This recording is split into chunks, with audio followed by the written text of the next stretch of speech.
Certains parlent déjà d'une forme de guerre des étoiles commerciale. Le géant de la tech Amazon va lancer des milliers de satellites dans l'espace pour mettre en place son service de connexion à Internet par satellite. L'objectif, concurrencer le système Starlink d'Elon Musk. Mais alors, de quoi s'agit-il concrètement? Pourquoi l'Internet par satellite est aujourd'hui un enjeu de taille? Et qu'en est-il de l'Europe? Salut, c'est Samy, j'espère que vous allez bien. C'est le sujet à la une de ce format d'actu du jour, disponible sur YouTube et en podcast audio. Alors avant toute chose, qu'est-ce que c'est le service de connexion à Internet par satellite? Très concrètement, il s'agit de milliers de petits satellites qui fournissent de l'internet haut débit presque partout sur Terre. On parle de satellites en orbite basse, situés entre environ 160 et 2000 km d'altitude, soit beaucoup plus près que les satellites entre guillemets classiques que l'on connaît, dits géostationnaires, situés à environ 35 000 km d'altitude. Ces plus petits satellites couvrent de plus petites zones géographiques et doivent donc être nombreux pour couvrir toute la planète. En échange, l'avantage c'est qu'en étant plus proche de la Terre, ils réduisent notamment les latences et permettent d'obtenir des débits élevés. Et en plus d'obtenir une meilleure connexion, ce type de satellite permet aussi de connecter plus facilement des zones rurales et isolées qui ne possèdent aujourd'hui pas de connexion internet classique comme la 4G, la 5G ou la fibre. Pour fonctionner, ces systèmes-là nécessitent par exemple d'installer des milliers de kilomètres de câbles pour atteindre les endroits les plus isolés, ce qui peut coûter très cher, et un réseau de connexion internet par satellite est alors plus rentable. Et ce système de satellite peut aussi être utile dans des contextes de catastrophe comme un séisme ou un tsunami qui pourrait affecter les câbles sur Terre, mais pas les satellites. Le contexte des impacts de la guerre sur la connexion Internet est aussi à prendre en compte, mais on va y revenir. Et juste avant de passer à autre chose, dernier point, la connexion par satellite peut aussi être plus facilement utilisée dans les transports qui circulent dans des régions initialement peu couvertes par Internet, comme en mer ou dans les déserts. C'est pourquoi les compagnies aériennes Qatar Airways, United Airlines et même Air France ont par exemple en quelques mois tous signé chez Starlink pour équiper leur avion d'un Wi-Fi à bord beaucoup plus rapide et plus fiable grâce aux satellites en orbite basse. Aujourd'hui, l'entreprise Starlink, qui appartient donc au milliardaire Elon Musk, domine actuellement très largement le marché de l'internet par satellite. En fin d'année dernière, l'entreprise avait annoncé que plus de 10 000 satellites avaient déjà été lancés dans l'espace depuis le début du projet en 2019. Et pour que vous vous rendiez bien compte, aujourd'hui Starlink possède plus de la moitié de tous les satellites actifs présents en orbite, ce qui laisse donc pour l'instant peu de place à des concurrents solides. Mais cette semaine, Jeff Bezos, le fondateur d'Amazon, a obtenu le feu vert des autorités américaines pour déployer plus de 4500 satellites en orbite basse. Ce déploiement prendra évidemment plusieurs années, mais il va permettre de renforcer la couverture des quelques centaines de satellites de Jeff Bezos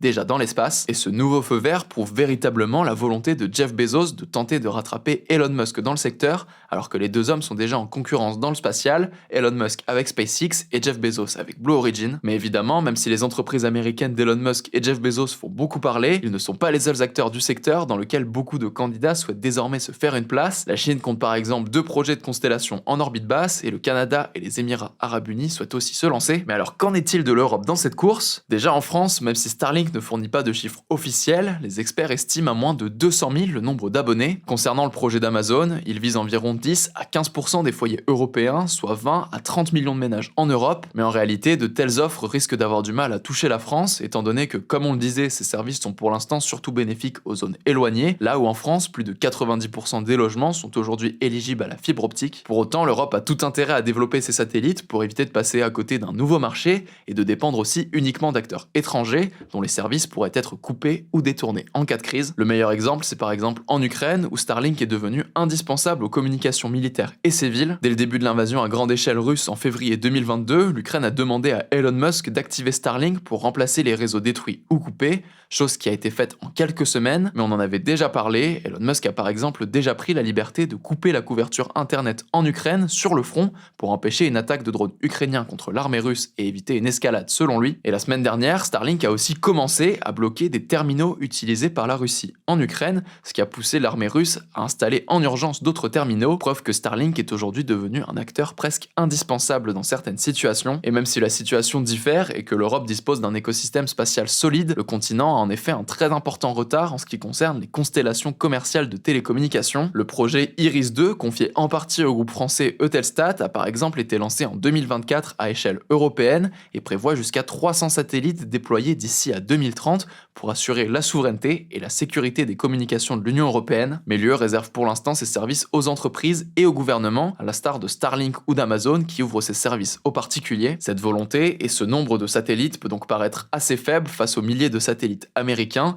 certains estimant même qu'un tel projet sera incapable de les remplacer. En Espagne, l'opérateur du géant français des télécoms Orange a par exemple récemment passé un accord avec Starlink pour tester la connexion internet à un smartphone directement depuis l'espace, sans passer par les réseaux terrestres traditionnels, ce qui vient à l'heure actuelle directement illustrer ce manque d'alternatives européennes. Et à noter d'ailleurs qu'en Europe, un consensus autour d'un programme unique semble même poser problème, avec des pays comme l'Allemagne et l'Italie, où certains politiques et industriels poussent justement pour lancer leur propre constellation à échelle plus nationale. En tout cas, l'ensemble de ces nouveaux enjeux est en train d'être régulé dans un contexte de concurrence, de cybersécurité, de données, mais aussi dans le cadre de risques liés au fait qu'il y a de plus en plus de satellites dans l'espace, des satellites pouvant entrer en collision, polluer, etc. On reparlera sûrement de plus en plus de ce sujet dans les mois qui arrivent. En attendant, je vous laisse avec Blanche pour le reste de l'actualité importante du jour. Merci Samy et bonjour à tous. On commence avec cette première actu en France. Un militant nationaliste de 23 ans, prénommé Quentin, est mort à Lyon ce samedi des suites de ses blessures. Le collectif identitaire Némésis a publié ce vendredi un communiqué déclarant que Quentin faisait partie de son service d'ordre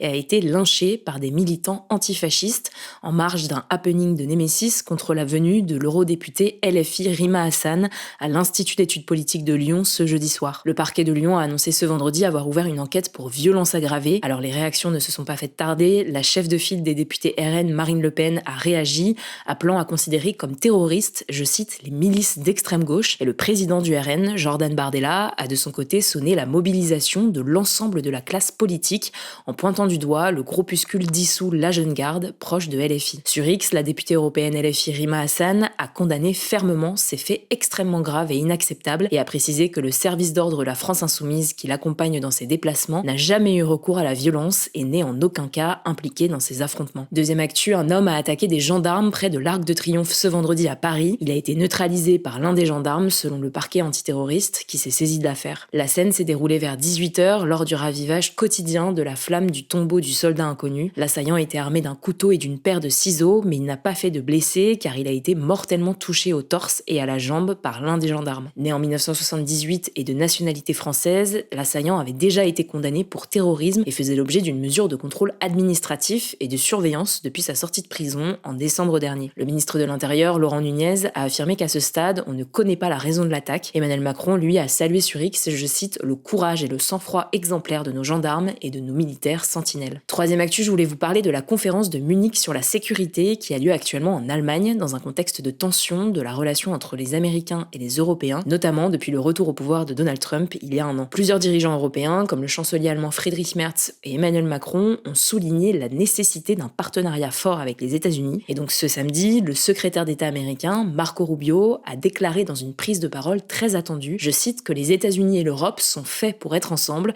et que les États-Unis sous Donald Trump sont prêts à mener la restauration de l'ordre mondial. Selon lui, les États-Unis ne cherchent pas à diviser, mais à revitaliser l'Alliance Atlantique. L'année dernière, à la même conférence, le vice-président américain J.D. Vance avait adopté un ton jugé offensif par plusieurs responsables européens, en critiquant notamment certaines orientations politiques de l'Europe et en appelant les Européens à prendre davantage de responsabilités, notamment sur les questions de défense et de sécurité. De son côté, le président ukrainien Volodymyr Zelensky a salué le prêt de 90 milliards d'euros de l'UE tout en demandant de frapper plus durement les revenus russes, notamment via la flotte fantôme de pétroliers et en jugeant qu'écarter l'Europe des négociations serait une grave erreur pour parvenir à une paix durable. Quatrième actu qui concerne la mort de l'opposant au régime russe Alexei Navalny. Le Royaume-Uni, la Suède, la France, l'Allemagne et les Pays-Bas sont convaincus qu'il a été empoisonné avec une toxine létale. Selon le ministère britannique des Affaires étrangères, du poison a été retrouvé dans les échantillons prélevés sur le corps de l'opposant russe. Le Royaume-Uni affirme que seul l'État russe avait les moyens, le mobile et l'opportunité d'utiliser cette toxine mortelle contre Navalny et a indiqué tenir la Russie pour responsable de la mort de l'opposant. Cette annonce intervient 2 ans après le décès d'Alexei Navalny, mort le 16 février 2024 alors qu'il purgeait une peine de 19 ans de prison dans un centre de détention de l'Arctique pour extrémisme. Et on termine avec cette actu, petit point météo. Après le passage de la tempête Nils, qui a fait plusieurs victimes en France et qui continue sa progression vers l'est de l'Europe,